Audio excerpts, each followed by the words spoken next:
Самут коомун Аллах Таала жок кылууда 3 негизде жок кылды аларды. Эң биринчиси Аллах Таала аларды өтө катуу үн менен кыйнады. Жан чыдагыс үн менен кыйнады. Билесизби, күздө жалбырактардын дарактын жалбырактары жерге түшүп, шактары, куураган шактары өзгөчө башкача жалгыз көрүнүп калат го. Ошондон айырмасы калган эмес да булардын. Катуу үн өтө адамга катуу азап берет. Андан кийинки экинчи негизи Аллах Таала алардын жерин силкинтти, жер титирөө болду. Өтө катуу жер титирөө болду.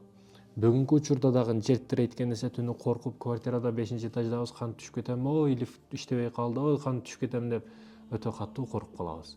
Негизи эле коркуу жаратканга жалбарашыбызга себепчи болуп калды да бүгүнкү учурда. Качан коркунуч келмейинче адамдар бүгүн кеңири жүрө берет. Качан бир Кудай Тааланын кырсыгы келсе, сел келип калса, цунами келип калса, жер титиреп калса, ла илаха иллаллах Мухаммад расулуллах деп келбей келтирип калат. Ага чейин кеңири күнөөсүн кыла берет, арам ишин кеңири кыла берет. Ошол жер титиреген учурда Кудайдан коркуп, чындап Аллага ишенип калат да. Бул эки жүздүүлүк болуп эсептелет.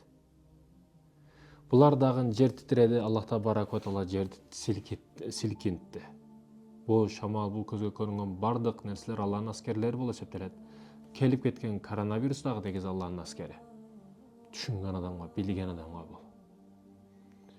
Экинчиси жер титирөө болду. Жер титирегенде мынтип люстраны карап, люстра титирегенде жүрөгүбүз дакылдап согуп, самолет авария болот экен десе, жүрөгүбүз башкача согуп, Кудай Кудай деп калабыз. Эсиң барда этегиңди жей, Кудай Таала кырсык бербей, адал жолду көрсөткөн, адал жолдон жүрүп кал. Ушул сыноо жашоосуна 56 жыл эсен-аман өтүп кал деген маселе бар да.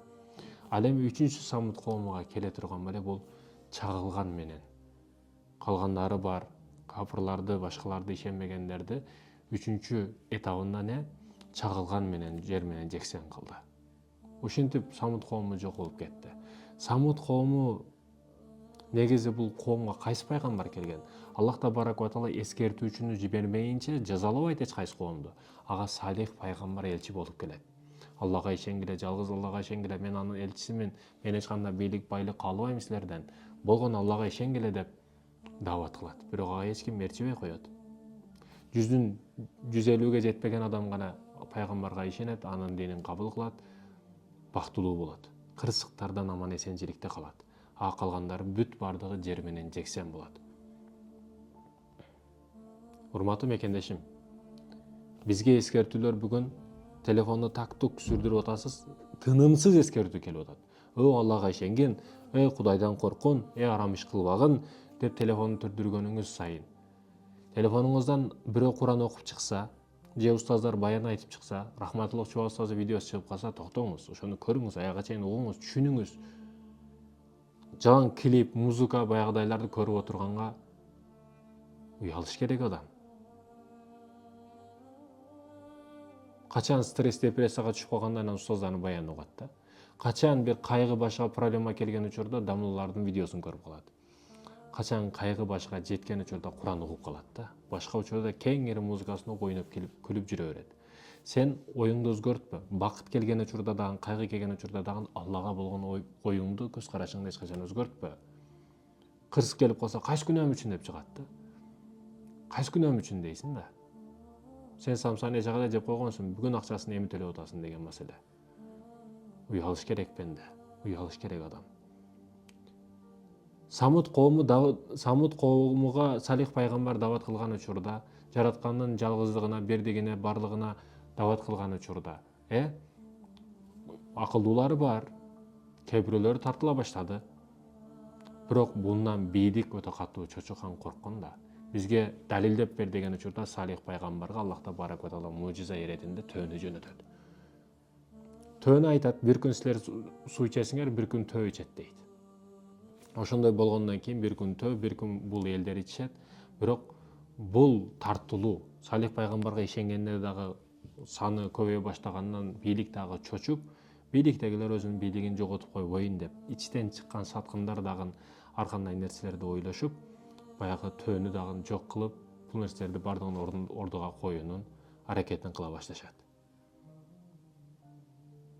Байкасак ушул жерден Бардык пайгамбарыбыз саллаллаху алейхи вассаламга дагы келип, ошол жогорку бийликтегилер келип пайгамбарыбызга сунуштарды берген. Байлык десе байлык беребиз, бийлик десе бийлик беребиз, бардыгын беребиз, бирок бул ишин жыйыштырсын деп. Көпчүлүк пайгамбарларга келген сыноо да бул. Себеби бул жактагы адамдар бийлигинен ажырап калышы коркунучу бар. Туура, пайгамбарыбыз бир бийлик башканы көздөгөн эмес, бир байлык бийлик көзгөн эмес, бирок байлык бийлиги барлар ошондон ажырап калбайын деген коркунучта пайгамбарларыбызга көп душмандык кылганды аракетин кылышкан. Бул Салих пайгамбарга дагы ар кандай сунуштарды берди, бул көнгөн жок. Эч кандай нерсени да каалабайт да, бул себеби Аллахтын элчиси болуп атпайбы? Дават улана берет, жакшылык улана берет. Төөгө аракет кылышты. Бир канча жолу кол салганга аракет кылышты төөнү. Бирок ошол учурда дагы, мисалы азыр башка эле христиан диндеги адам дагы, башка мусулман эмес адам дагы мечитке келип жардырууга коркот. Мечитке келип зыян берүүгө коркот. Неге? Себеби коркунуч бар да жүрөгүндө. Аллах мени жазалап койбосун деген түшүнүгү бар. Булар дагы эгерде биз төөгө зыян берип койсок, ошол киллерлер, өзүн жөнөткөн өлтүргүч адамдары эгер биз төөнү өлтүрө турган болсок, биздин башыбызга кырс келип калбасын, баласы инвалид болуп калбасын. Себеби көрүп турат, ачык. Бул жерде эч кандай калп жок, жалган жок. Ачык көрүп турган нерседен бардыгы коркот. Ошондуктан бычагын, кылычын башка жерине салып качып кетишет эле да.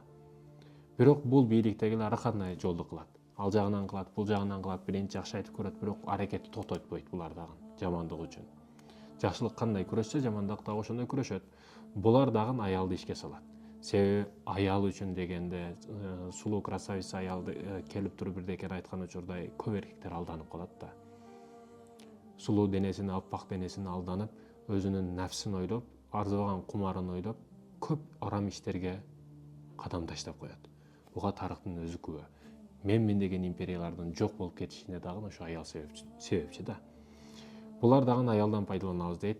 Красавица аялдарды тизет, көчөгө чыгарат, аларды эрчигендер, бу аялдар дагы лидер кылып бирөөсүн дайындап коет. Алар ушинтип эркектерди азгырып, эркектерди кошуп алып, кошоматчыларды, пактачыларды бүт чогултуп алып, баягы төөнү өлтүрүүгө келишет.